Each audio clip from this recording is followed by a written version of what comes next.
Demasiadas gracias por estar con nosotros. Espero que estén disfrutando este domingo. Si es tu primera vez en Open House, me encanta que hayas decidido acompañarnos. Ojalá que sea un lugar donde vayas a sentirte muy seguro, muy tranquilo, que todo lo que estamos haciendo aquí es aprender y aprender y aprender juntos.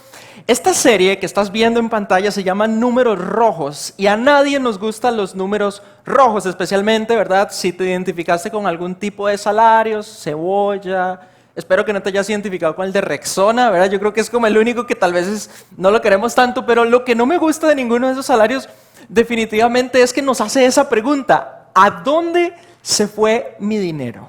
Y quizás, si yo te lo pregunto, ¿a dónde está tu dinero?, me vas a dar una respuesta, lo sabes, pero seamos honestos, algunas veces, algunos meses, algunos días, esa pregunta resuena. ¿Qué pasó con nuestro dinero? Algo súper interesante: si has tenido un solo salario, si te has ganado un poquito o mucho dinero, te habrás dado cuenta que la relación con el dinero no es tan sencilla como a veces creemos, quizás por defecto, que es. No es nada más sumar, no es nada más restar, no es hacer un cálculo muy sencillo. En realidad es más complejo. De hecho, algunas personas, yo creo muy acertadamente, dicen: la forma en la que administras tu dinero expresa demasiado, expresa quién sos. Expresa qué pensás de la vida, qué pensás de los demás, a qué le das valor, qué pensás de Dios. Por eso quiero hacerte una pregunta muy íntima que no me tenés que contestar. ¿Qué está expresando tu dinero? ¿Qué está expresando tu administración del dinero? Si alguien pudiera ver la manera en la que vos administras tu dinero, ¿qué creen que diría esa persona? Salario cebolla. No, es broma. ¿Qué diría una persona si pudiera ver nuestro dinero, nuestra administración? Te voy a enseñar unos slides súper interesantes de los ticos. Mira las siguientes estadísticas. Casi 5 de cada 10 personas de las que estamos acá tenemos una deuda, ¿ok? Pero de esos, el 44,6 tiene una deuda que no es hipotecaria. Eso quiere decir, la mitad de nosotros probablemente debemos algo. Y peor aún, es probable que esas deudas que tengamos no nos están añadiendo valor. Las deudas hipotecarias probablemente son las que te compraste una casa, te compraste un activo, un terreno que eventualmente va a valer mucho más. Bueno, la mitad prácticamente de nosotros tiene una deuda que nos quita valor en vez de agregarnos valor. 2 de cada 10 de nosotros reporta deudas con almacenes comerciales. Es decir, hay 2 personas de cada 10 aquí que se compró un artefacto tecnológico, una prenda que no necesariamente era algo que necesitábamos. Y mira el siguiente slide.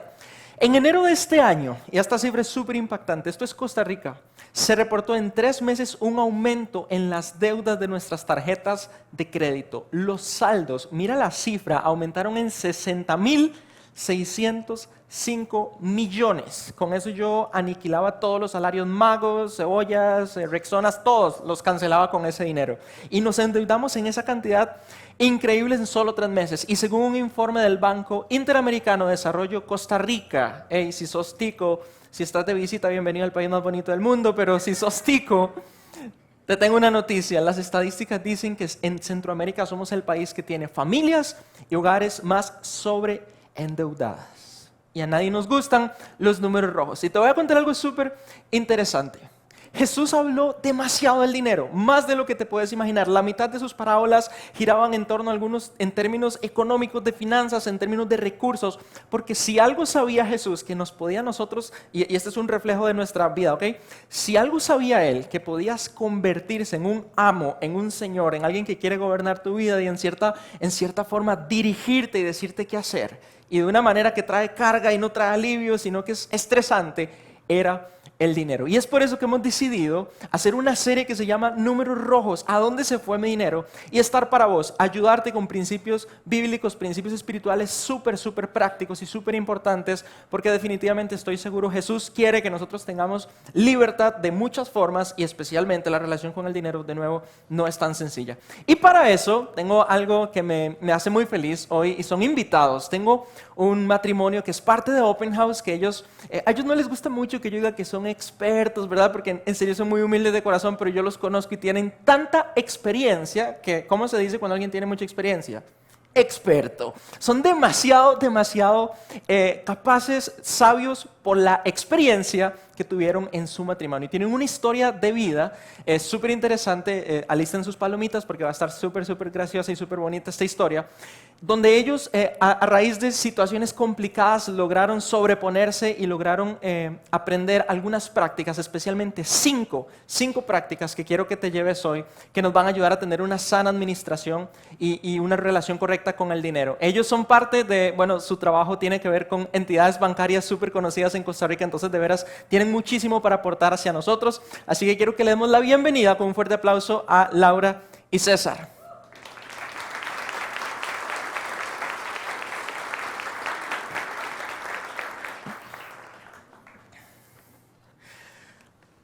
Lau y César, gracias por estar con nosotros. Hoy vamos a conversar un poco, como les estaba diciendo, y a través de su historia yo sé que nos van a inspirar muchísimo a tomar algunas decisiones claves, porque a nadie nos gustan los números rojos, y aunque yo sé, ¿verdad? Porque los conozco y porque hemos compartido un montón, que ustedes disfrutan hoy día de un montón de beneficios de haber tomado buenas decisiones. No siempre, y es lo que estábamos diciendo ahora, no siempre fue fácil. La relación con el dinero a veces se pone todavía más complicada. El dinero expone lo mejor o lo peor de los seres humanos, es lo que pasa con nosotros, y muchas veces no sabemos ni siquiera cómo manejar y no entendemos del por qué tomamos algunas decisiones. Y yo creo que la historia de ustedes va a estar muy interesante. Porfa, cuéntenos un poquito de eso.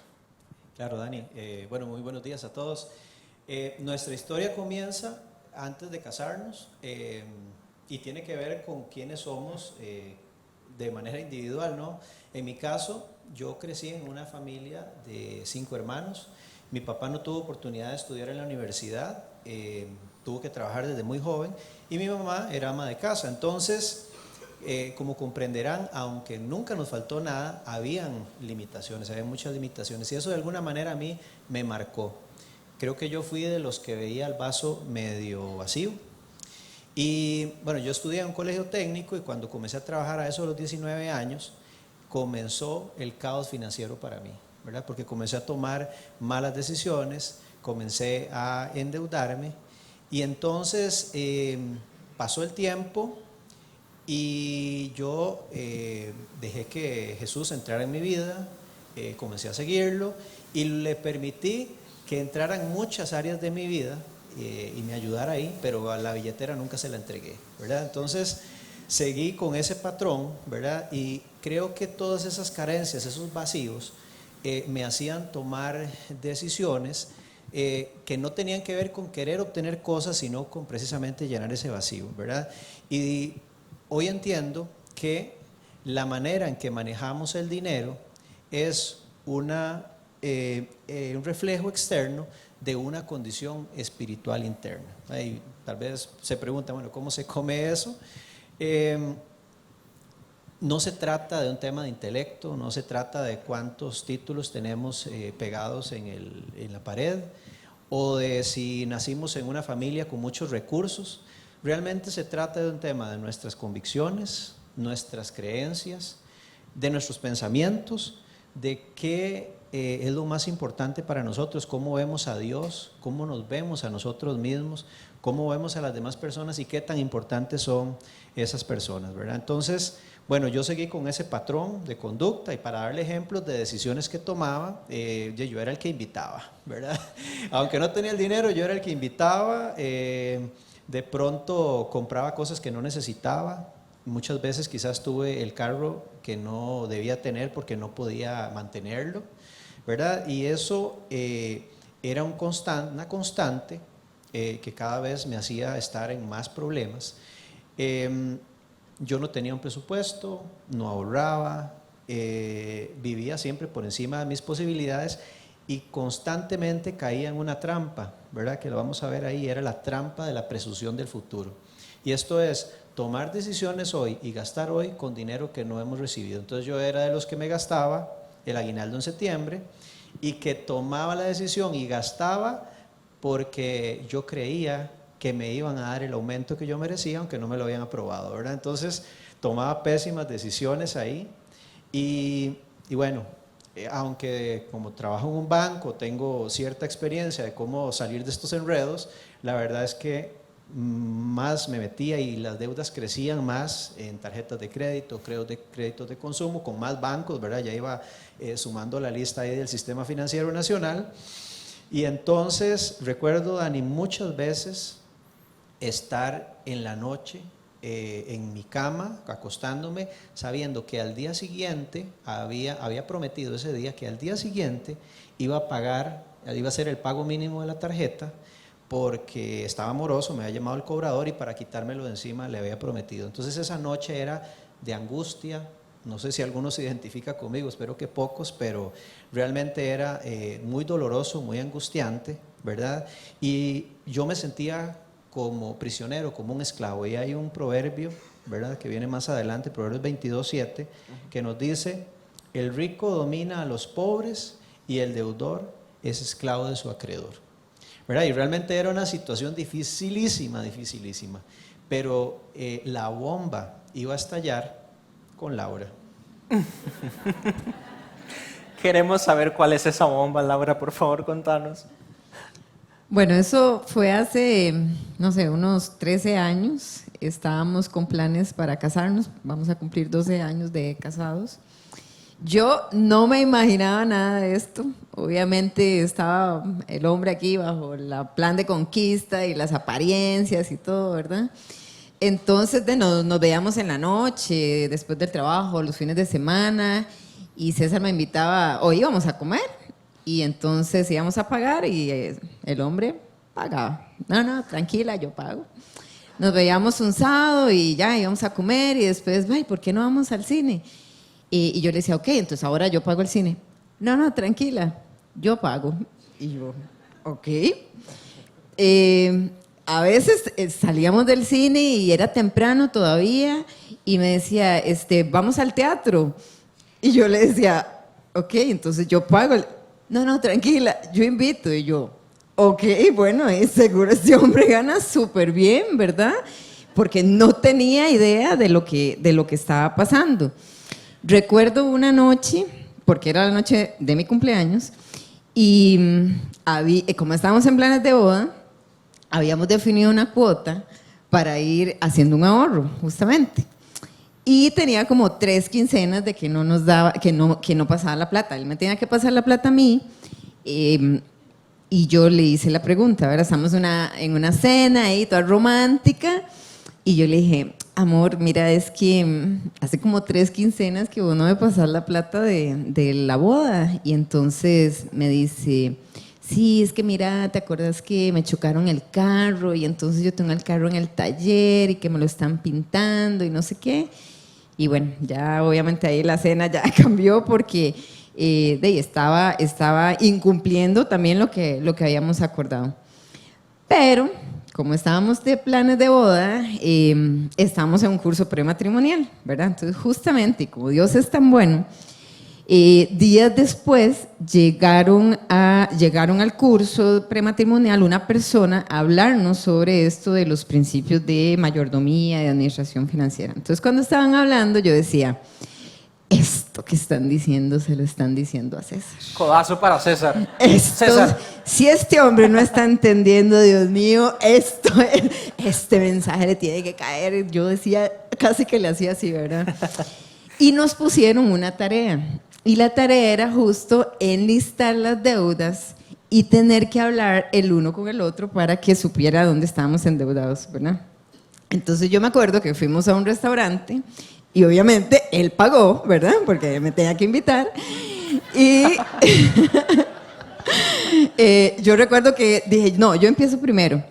Y abro la libreta y le digo, mi amor, qué pena, mira, yo debo unos 200,000 colones, es en temas de catálogos, porque me había comprado unos maquillajes ahí, pero yo me comprometo en el corto plazo a pagarlos. Y César, con cara así súper serio, me dice, yo voy a abrir mi cuaderno, voy a ser obediente, no sé qué va a pasar después de aquí, pero yo te voy a enseñar mis deudas, ¿verdad? Y entonces él abrió su cuaderno y empezó a enseñarme sus deudas. Y yo dije, oh Dios.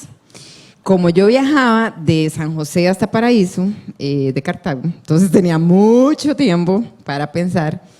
Y yo realmente llegué a cuestionarme si quería casarme con César Wow. o no, porque no sabía si eso iba a ser sostenible en el tiempo, poder casarme con una persona que era además tan diferente a mí, ¿verdad? Wow, lo cual es muy interesante porque no lo dije al principio, pero en muchos países, y Costa Rica no anda lejos de esto, la mala administración del dinero, de hecho, es causa de divorcios, incluso por encima tal vez de lo que algunas personas pensarían, ni siquiera es las infidelidades, sino incluso hay un par de top, ¿verdad? Los errores en nuestra comunicación y en nuestra mala administración. Ahora, creo que alguno de los dos mencionó algo clave porque la historia está buenísima y todos estamos como con César en el corazón, ¿verdad? Como, estamos así como, ¿qué pasó? Están felizmente casados y Laura, muchas gracias por ser ese ejemplo de amor tan valiente y tan profundo.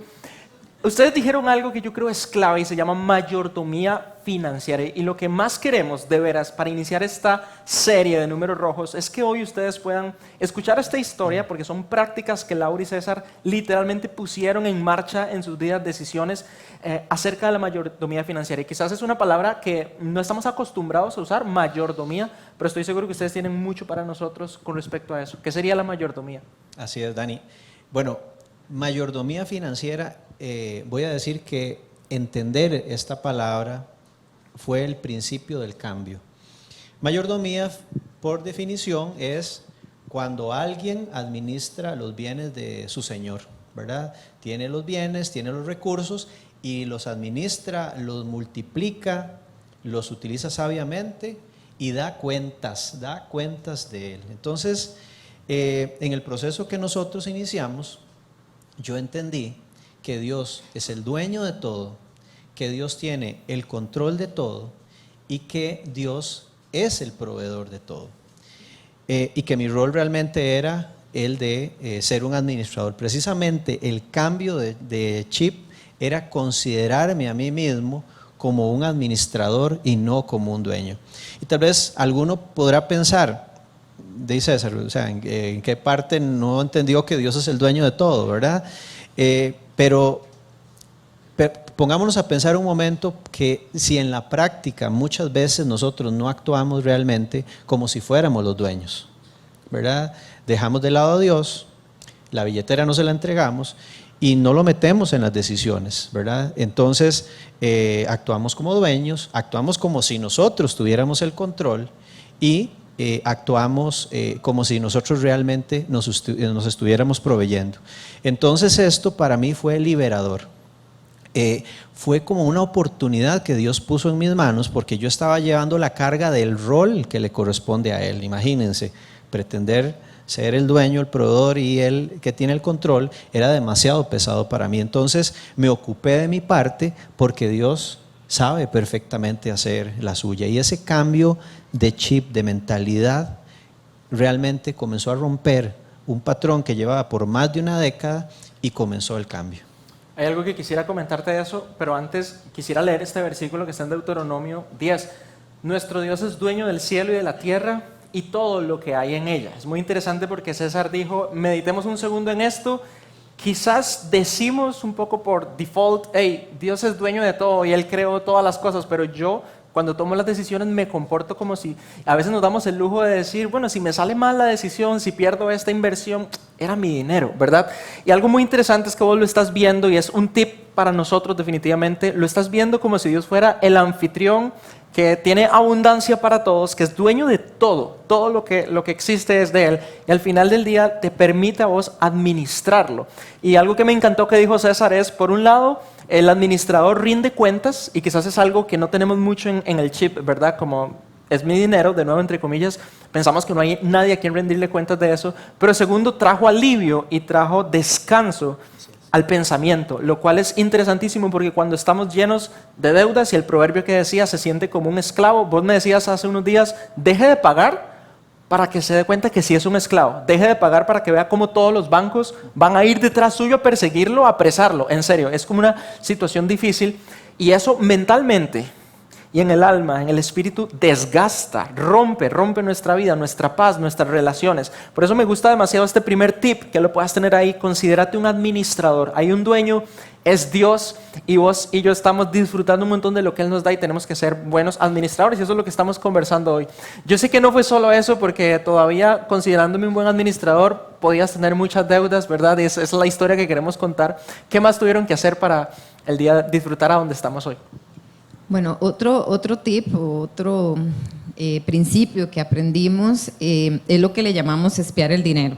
Para ser un buen mayordomo, un buen administrador, como dice César, tenemos que revisar y tenemos que ver hacia dónde se está yendo nuestra plata, dónde es que la estamos gastando y que el dinero no nos diga a nosotros, ¿verdad?, dónde tenemos que ponerla, sino nosotros le decimos al dinero hacia dónde se va. Entonces, parte importante, digamos, de esto que aprendimos también es buscar la manera o el método, ¿verdad?, que nos sea más fácil de aplicar para poder llevar ese control.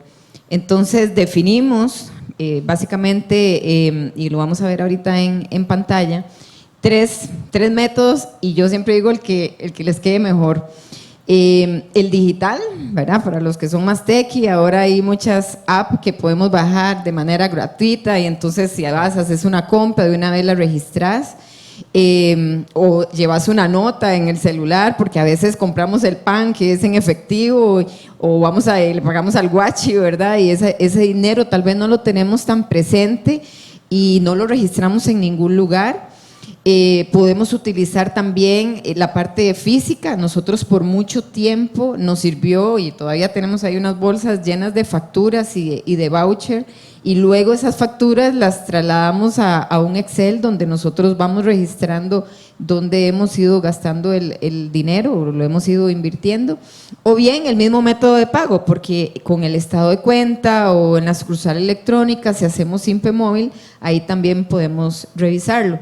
Y trajimos una tablita muy sencilla que utilizamos nosotros, en donde ponemos principalmente los datos que más se necesitan, ¿verdad? Obviamente la fecha para saber en qué momento hicimos esa erogación de dinero, de efectivo, la categoría, porque el tema de la categoría luego nos va a ayudar mucho para el tema del presupuesto, pero también porque vamos viendo en cuál categoría es donde más gastamos el dinero. Nos hemos dado cuenta, ¿verdad?, con historias de vida de otras personas y nosotros al principio, que una de las categorías donde más dinero se va es en comidas fuera. La gente dice, uy, yo no me he dado cuenta que gastaba tanta plata comiendo fuera.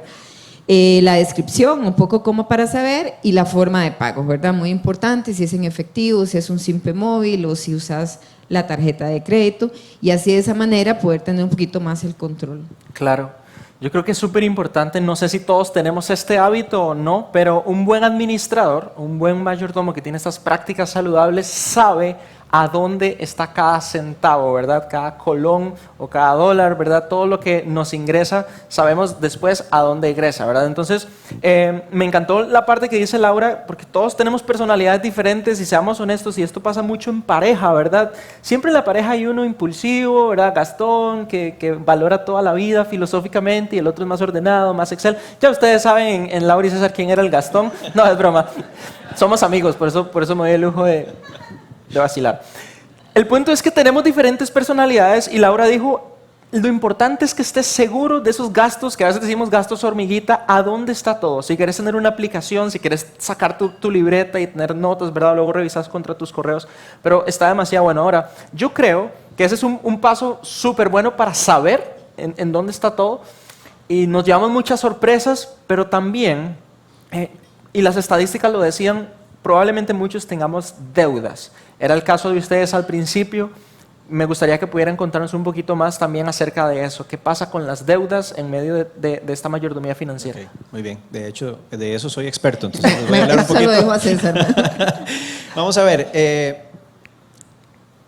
Normalmente cuando estamos muy endeudados o tenemos deudas, las evadimos, ¿verdad? Mi forma era, no quiero nada, o sea, sabía que tenía que pagarlas, pero no quería verlas, no quería enfrentarme a esa situación. Entonces, aunque sea un trago amargo, si alguno se identifica con esta historia, lo primero que tiene que hacer es, con valentía, agrupar las deudas. Digo, ponerlas en perspectiva, saber cuáles son las deudas que existen, hay que enlistarlas para comenzar a enfrentarse a ese gigante y comenzar a derrotarlo, ¿verdad? Entonces, si gustan, veamos el siguiente slide y ahí vamos a tener un ejemplo muy, muy básico que nos puede ayudar a entender cuál es nuestro consejo.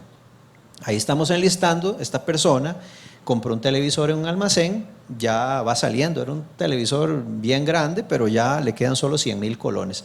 Paga 48,000 colones por mes y tiene una tasa del 50%. Muy importante los datos, ¿verdad? Porque hay que saber a quién le debemos, hay que tenerlo mapeado, cuánto debemos, cuál es la tasa de interés.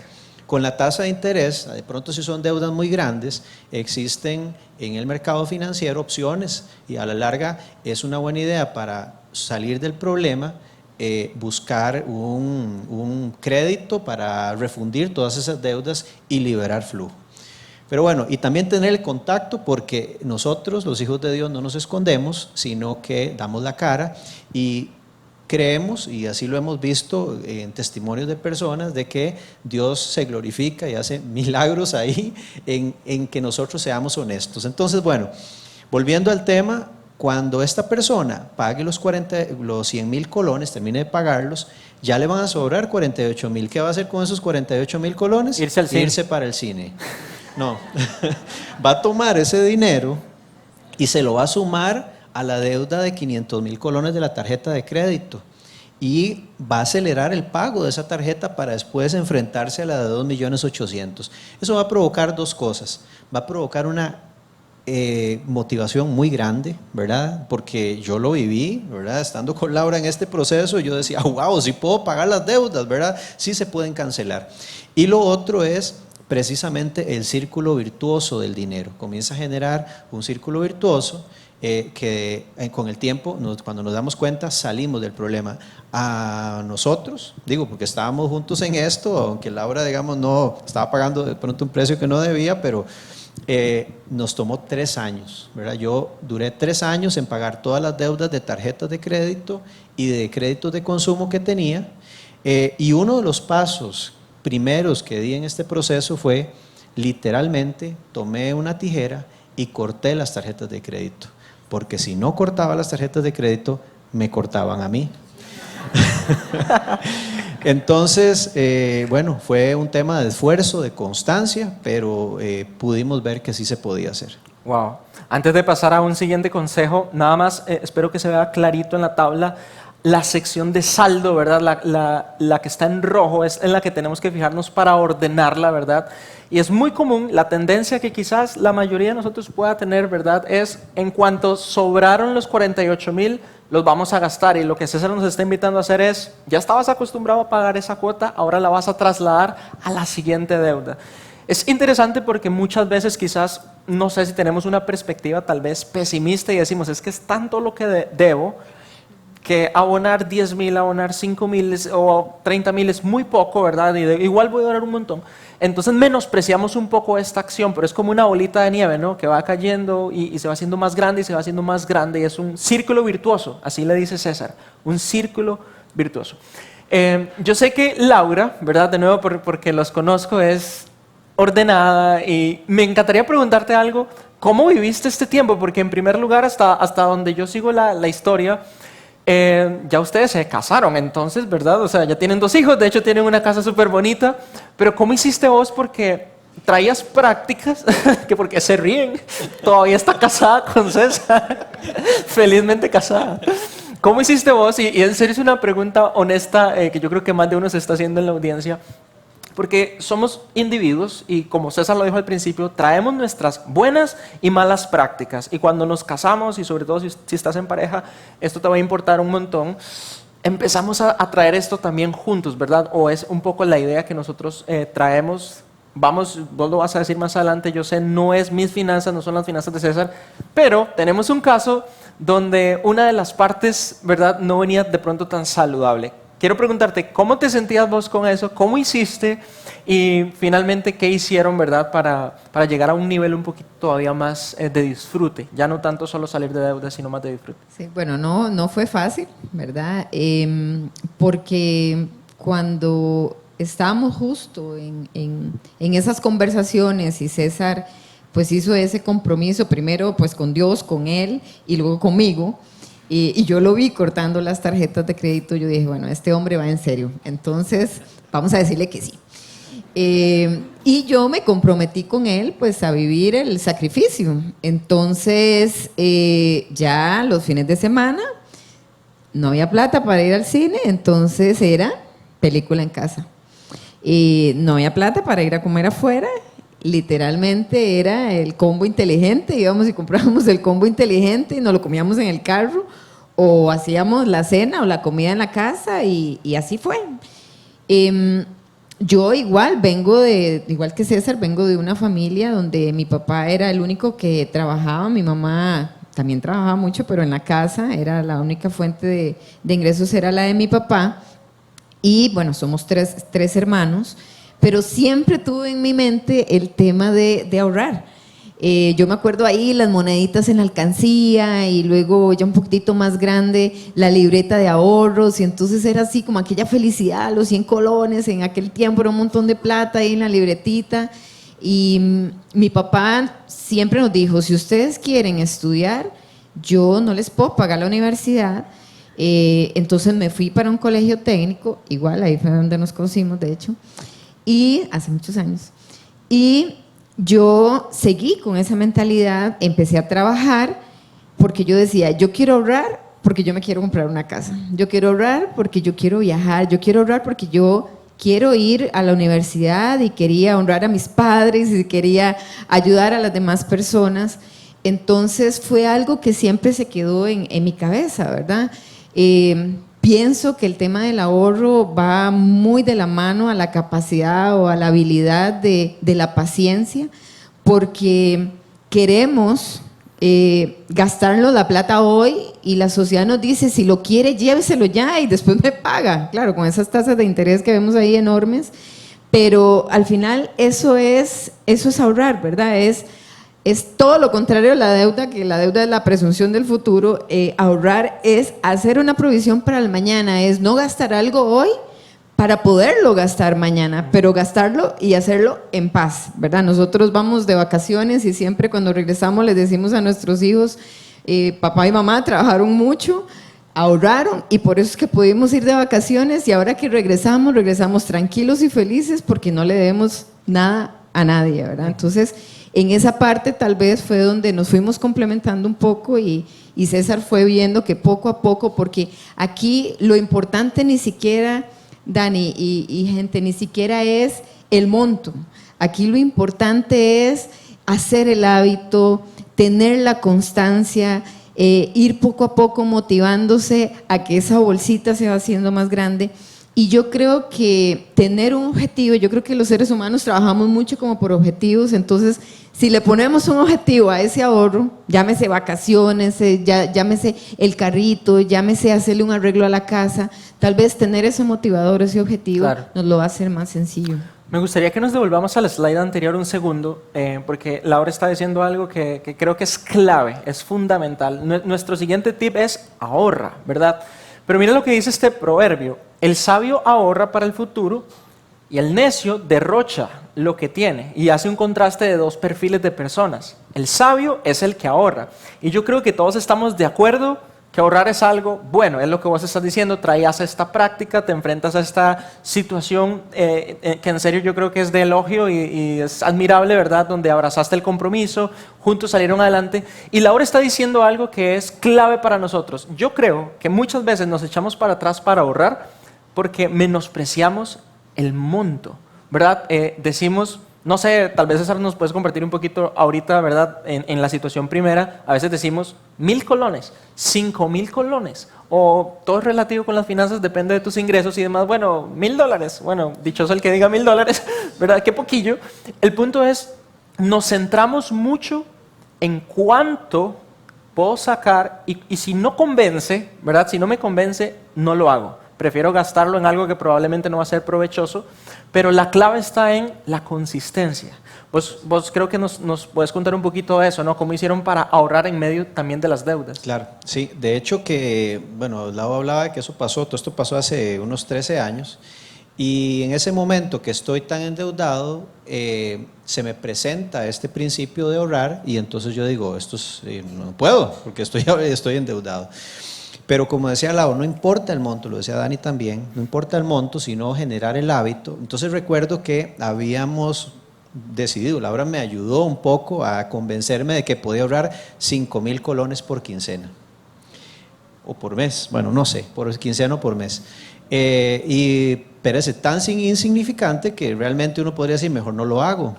Pues comencé a hacerlo. Recuerdo que en algún momento habían pasado unos 2 o 3 meses, 2 meses, y yo le decía a Lau, ya tengo 20,000 colones en la cuenta, en el ahorro. Y Lau me decía, wow, ¿verdad? Y por el otro lado hacía, wow. Mi chiquito. Cosito. Pero era un triunfo para mí, porque eso no había pasado nunca. Y eso comenzó a desarrollar el hábito. Entonces, después bastaba con cambiarle el monto y subirle el monto, porque el principio de la disciplina y la templanza en el corazón ya existía, ¿verdad? Entonces, para quienes no tienen el hábito de ahorro, yo diría, comencemos por ahorros de corto plazo. El presupuesto se puede ver muy afectado si no estamos preparados para imprevistos, ¿verdad? Entonces pensemos en tener algunos ahorros para metas muy de corto plazo que queremos hacer, queremos comprar algo, reparar un electrodoméstico, cambiarlo, para no tener que después ir al almacén a comprar el coffee maker, sino que de pronto ya tenemos los 25,000 colones que cuesta el coffee maker. Pero eso creo que es fundamental y es el primer paso para convencernos de que sí se puede desarrollar el hábito, como decía Lau, y ya pensar en grande, porque podemos hablar de pensar en grande hablando de metas o ahorros de largo plazo, como por ejemplo, creo que aquí lo tenemos en pantalla, el que sigue, es la prima de la casa, ¿verdad? Si queremos comprar la casa de los sueños, entonces pensar en grande, la educación universitaria de nuestros hijos, emprender un negocio, el retiro, ¿verdad? Y puede pensar uno en un fondo de pensión complementaria. Entonces, hay muchísimos ejemplos, pero si no lo hacemos, comencemos con algo pequeño para soñar en grande. Me encanta eso, pequeños pasos que al final conquistan metas gigantes y todo es un cambio de mentalidad. Resumen, hasta ahorita, considérate un administrador, no un dueño, espía tu dinero, que estés enterado dónde está cada centavo, enlista tus deudas si tenés deudas y aplicar el círculo virtuoso y por supuesto ahorrar, no tanto enfocado en el monto, sino en generar esa disciplina y ese carácter. Y hemos hablado un poquito de uno que no podemos dejar por fuera y este es un consejo que de hecho a veces cuando lo hemos escuchado sentimos que quizás es una camisa de fuerza, sentimos que no es tan cómodo, pero estoy seguro que ustedes pueden ayudarnos a comprenderlo mucho mejor y es elaborar un presupuesto. Ese es nuestro último tip para ustedes y me encantaría que nos cuenten cómo lo ven ustedes, qué es elaborar un presupuesto y por qué es tan importante para nuestras finanzas. Claro, puede sonar, como decías, muy complejo, ¿verdad? De pronto alguien puede decir, es que yo no soy bueno para los números. Realmente no es complejo, requiere disciplina, requiere constancia, esfuerzo, ¿verdad? Pero yo definiría, o nosotros definimos el presupuesto realmente como un control, y Lau lo decía ahora, un control para decirle al dinero a dónde se tiene que ir y no para después preguntarnos a dónde se fue el dinero, ¿verdad? Esto ha sido la tónica en el caso nuestro durante todos estos 12 años. Tenemos un presupuesto en común, tomamos decisiones en conjunto, a veces no estamos de acuerdo, ¿verdad? A veces yo quiero algo y Laura no está de acuerdo. Y usted paga. Y muy pocas veces Laura quiere algo y yo no estoy de acuerdo. Pero cuando no estamos de acuerdo los dos no lo hacemos porque hemos aprendido también que si algo sale mal, tenemos que estar de acuerdo al principio para tomar esa decisión y es que después no haya recriminaciones, ¿verdad? Entonces, si nos equivocamos juntos y si acertamos, que normalmente con el presupuesto lo que hay es mucha sabiduría, Dios nos ayuda a que haya sabiduría, a veces decimos no, esperamos, a veces vamos adelante, ¿verdad? Pero esto realmente es algo que ha sido súper poderoso, algo muy importante y que le ha generado grandes beneficios a nuestra familia y a otras personas. Y yo diría, Dani, que tal vez para irnos a la parte práctica, y bueno, César lo acaba de decir, básico, poner nuestros ingresos, si son de manera individual, si son en pareja, ya no es mi salario o el salario de César, ahora es nuestro salario, nuestros ingresos. Definir los impuestos, si somos empresarios o tenemos un negocio, ¿verdad? Estos impuestos, si somos asalariados, ya los impuestos normalmente vienen rebajados. Definir la parte de la generosidad o el dar, el tema del ahorro, ¿verdad? Cuánto vamos a dar a la iglesia, Open, a las ofrendas. Y luego aquellas categorías de los gastos, ¿verdad? Que al final creo que si estamos espiando bien nuestro dinero, ya tenemos identificado dónde están nuestros gastos y cuáles son estas cosas en donde estamos dirigiendo nuestro dinero principalmente. Evidentemente, si nuestros gastos son mayores a nuestros ingresos, pues los números son en rojo, y normalmente eso es muy común al principio, y es donde viene el tema de socarnos la faja. Ahora sí tenemos que empezar a hacer cambios, porque la idea es que lleguemos a un presupuesto que diga cero. ¿Por qué? Porque la idea es que todos los rubros estén cubiertos al final. Entonces, tal vez si nos vamos a la tabla ya directamente, esto lo acabo de decir, los ingresos, el tema de los gastos, ¿verdad? Muy importante, y el balance. Cuando vemos los números en rojo, ahí es donde tenemos que definir qué son necesidades, qué son gustos y qué son deseos, ¿verdad? Porque los rubros que deberíamos cortar deberían estar ahí en los deseos, en los gustos, poder definir si podemos ir al cine o no, y entonces bajar ahí en esos rubros, por ejemplo, si estamos haciendo algo que sabemos que en este momento no podemos tenerlo y que tenemos que cortar ahí ese gasto, pues tomar las decisiones para que mes a mes vayamos viendo, o cada cierto tiempo podamos hacer un corte y podamos ir viendo que los números van cambiando, ¿verdad? Claro, me gustaría que nos devolvamos nada más, devuélvete los dos slides anteriores para verlos un segundito más. No, podemos ir a la tabla, vea la tabla del presupuesto, nada más como para que lo puedan tener un poquito más detenido. Los ingresos, ingreso 1, César, ingreso 2, Laura, ¿verdad? Como ejemplo familiar. Laura mencionaba, si sos independiente, tener en cuenta que probablemente vas a tener que, no todos son utilidades, vas a tener que sacar impuestos, ¿verdad? Y gastos. Y aquí vamos a la tabla de los gastos. Y esto yo creo que es clave. Aquí es donde muchos no estamos seguros cómo tomar la decisión. ¿Queremos socar la faja? Sí. ¿Queremos ahorrar? Sí. ¿Queremos que al final el balance sea positivo? Y si ustedes pueden ver, Laura y César lo ponen en categorías, ¿verdad? Alimentación, transporte, entretenimiento, educación, deudas. Sé que hay otras categorías. ¿Dónde socamos la faja entonces? Vos dijiste gustos y deseos. Y deseos. O sea, deseos a futuro. ¿Y qué dirías que son gustos? Y puede ser subjetivo, pero creo que hay mucho objetivo también. Voy a la tienda y me pregunto, ¿ocupo estos zapatos? ¿Los necesito? ¿Es un gusto? ¿Es un deseo? No, no los necesito, porque yo sé que en la casa tengo los zapatos que todavía sirven. Podemos irnos de vacaciones ahorita, y de verdad que como ejemplos vivenciales nosotros decíamos, podemos irnos de vacaciones ahorita y ya con los chicos incluso, porque César tiene una hija mayor, y yo le decía, no podemos irnos de vacaciones, y nos íbamos para la sabana, para el volcán, y comprábamos un pollo asado con tortillas, y eso era lo que íbamos y comíamos en ese momento. Y sin sonar a víctima ni mucho menos, porque la pasábamos súper divertido, pero sabíamos que si en esa bolsita de entretenimiento ya no había para irnos para otro lugar, entonces ya no íbamos, ¿verdad? O sea, así es realmente socarse la faja. Sí, ¿verdad? de ahí la importancia de espiar el dinero y tener claro en el presupuesto mis categorías para decidir muy bien en dónde sí puedo socar la faja de primero y en donde quizás todavía no, ¿verdad? Hay gastos que obviamente son parte de que podamos vivir. Nada más para cerrar. Dani, perdón, tal vez hacer énfasis en la categoría otros, ¿verdad? Porque normalmente, a veces cuando no queremos pagar el precio de hacer un esfuerzo, de hacer realmente un presupuesto como Dios manda, todo lo tiramos a otros, ¿verdad? Entonces ahí está el 90% de los gastos, ¿verdad? Y entonces no, es porque no queremos hacernos responsables, no queremos ocuparnos, no queremos asignarle una categoría. Entonces la línea de otros o debería ser la mínima expresión o sencillamente no debería de existir, porque todo debería tener una categoría de estar claramente definido. Y yo sé que ya, perdón ahí, yo sé que estamos con el tiempo, pero yo, o sea, no quiero desaprovechar la oportunidad para decirles, o sea, que esto es nuestra historia de vida, o sea, esto es la realidad, y podríamos contarles un montón de ejemplos, pero sí se puede.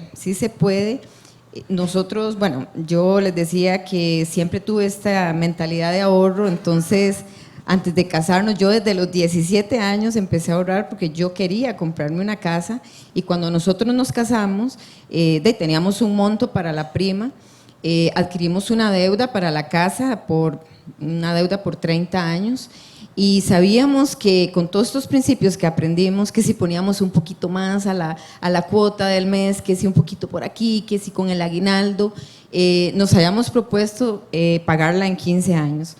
Y queremos contarles que este año pudimos pagar la casa, no hemos cumplido 12 años de casados todavía y pudimos pagar la casa al 100%.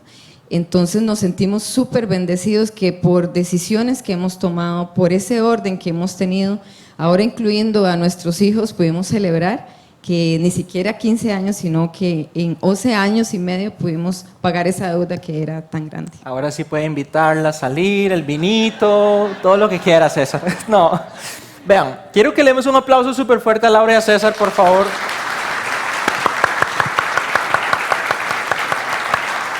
Primero, por la sinceridad, la vulnerabilidad, el ser transparentes. Esto es algo en lo que todos estamos. Como decía al principio, Jesús sabía que esto podía ser difícil para nosotros y la mayordomía financiera es lo primero que queremos que tengas. Por eso quiero cerrar en un minuto con un versículo que, bueno, quisiera repasar nada más los pasos de la mayordomía financiera para que los tengas ahí resumidos. Considérate un administrador, espía tu dinero, enlista tus deudas y aplica el círculo virtuoso. Ahorrar consistentemente y elaborar tu presupuesto. Esto te lo vamos a entregar al salir, ¿ok? No te vayas sin esa tarjeta, números rojos, a dónde está tu dinero y tenemos los pasos de la mayordomía financiera con un versículo demasiado bueno de la buena administración. Nada más quisiera cerrar con un último versículo que amarra un poco todo lo que hemos estado diciendo hoy. Este es un proverbio que escribe alguien que no tiene Audis ni se hizo una casa en Guanacaste, pero tenía ganado y ovejas y él decía: mantente al tanto del estado de tus rebaños, todo lo que tenés, ¿ok? Y entregate de lleno al cuidado, a cuidar todo eso que hoy es tuyo, porque las riquezas, mira qué interesante, no son para siempre y a veces vivimos pensando que es una fuente inagotable y tal vez si sos papá, esto te va a importar un montón. La corona no pase a la próxima generación. Por eso estoy súper agradecido que nos hayan ayudado hoy en esta primera charla para que tengamos algo muy práctico, que podamos llegar a casa a poner en un Excel, en una hoja, en mi mente y lo podamos llevar a cabo. Esta conversación va a continuar, ¿ok? La próxima semana vamos a seguir hablando muchísimo en esta serie con Laura y César. Así que porfa no se lo pierdan, déjenme cerrar con una oración y que disfruten este domingo. Padre, quiero agradecerte primero por la vida de Laura y César, por todos los que estamos hoy acá, por su sinceridad, por su vulnerabilidad y la historia tan potente, tan llena de vida que ellos tienen cuando han logrado grandes metas por buenas decisiones llenas de sabiduría basadas en los principios que nos has enseñado. Te quiero pedir que nos des el coraje, la gracia de aplicar esto que es mayordomía financiera al final del día. Todo es tuyo y estamos agradecidos porque nos permitís administrar de tanto que tenés. Y estoy seguro que si, como decía Lucas en uno de los versículos en un slide, decía, si somos capaces de administrar muy bien lo que es poquito, estoy seguro que nos vas a confiar muchísimas más cosas. Así que te pido que nos des esa gracia y que nos acompañes en esta semana. En el nombre de Jesús oramos. Amén. Ojalá que hayan disfrutado esta charla. Nos vemos de hoy en 8. No se lo pierdan, que seguimos conversando. Chao, que disfruten.